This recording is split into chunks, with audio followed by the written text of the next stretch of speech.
Netflix, how to search for movies. So if you have been wondering on how you can search for movies on Netflix, it is actually quite very simple to do so, because all you have to do is open up netflix.com.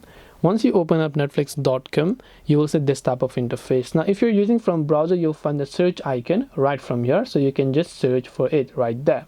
But if you're using the app, it's also pretty much the same. You might not be able to find it because the search icon is relatively smaller.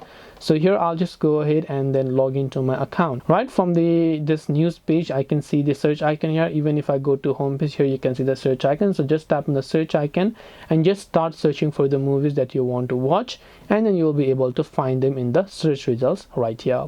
This is how you can search movies on Netflix. I hope that this video helped you. If you have got any more questions, feel free to also leave them down in the comment section below. As always, thank you very much for watching till the end of this tutorial, and see you soon in the next video.